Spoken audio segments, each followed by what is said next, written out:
And I think it was really awesome that we still got together as like A Game and the Connectors, and we've been collaborating and partnering on some stuff. So I'm going to throw it back to you, KK. And you sort of started telling us about one of these lessons that you've learned in the 50 episodes. So let's carry on that conversation. Carry on. No, for sure. I'm very happy with that, and thanks for the introduction. Let me get this weird one out of the way, right? Which is probably maybe annoying me more than I'd like it to. It's a lesson, right? So again, this is about being frank and open and so on. So I think the world is a little bit confused about what actually a podcast is. I find people always saying, "Oh, no, I'll watch." I'm like, no. Right? Podcast is not necessarily on video. From my perspective, the lesson that I learned is the world perceives a podcast to be what we call a vodcast. So a video podcast is not the same as your standard podcast. So a podcast is purely audio.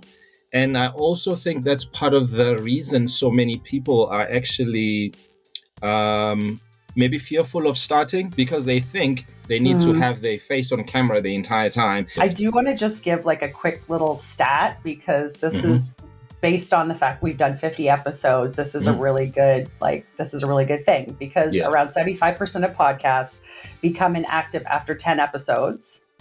Many don't make it past their first year, and a podcast reaching 50 episodes is in the top 10% of all podcasts. Woohoo!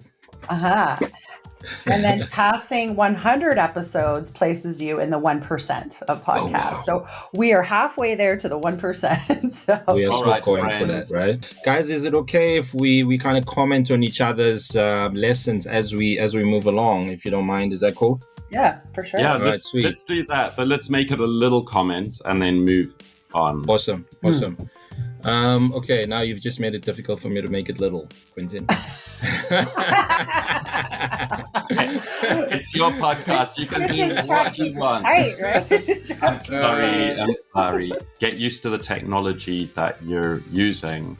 Like, I came into this from being a music teacher. So when I had to do like sound engineering and production, I was just recording the music of the students and grading and assessing what I heard. I didn't need to fiddle around with it in any way. So when I started out with a podcast, I had to learn new software. I had to, like, those first few episodes were difficult. It was a lot of a big learning curve. And so I just really want to encourage everyone that the first episode is the toughest to get out there. And then everything from there, you're slowly learning, you're getting more and more used to it. So now I don't need to listen to, an hour-long podcast 4 times, taking up 4 hours. I've sort of mashed my processes together. So now I get it done in 2. And then I go back and I do the short social media. So I've already halved my time over the 50 episodes in just the way that I'm processing this stuff. But there's lots out there. And it's just, I think, getting used to what works for you if you're going to be doing this on your own. And back to what KK said as well, you can just record on your phone. I've actually been playing with that with another friend of mine, where we're just recording ourselves on the phone, and it's actually worked out pretty well. So there's lots of ways that you can play with the technology. I do think that people want to know who you are, totally. Who's behind the mic, who's the one speaking, what are they about, maybe even a little personal. Like Quinten and I noticed that we've ventured into talking a lot more deeper about ourselves than we used to when we first started the show. And I think that has opened up some authenticity, and hopefully people are connecting to that. Great. I know that doing a bit more monologues will help. So most solo type formats will help me to express myself a lot more without feeling like, I'm kind of ambushing my guests, so to speak. Yeah. I don't think challenging is ambushing. I mean, I think people like to be challenged a little bit. If you just take everything everyone says at face value, it's not questioning what else is possible, I guess, right? Yeah. And I think that's okay. No one likes their voice when they hear it back. No one likes their voice. Yeah. So don't stress yourself too much.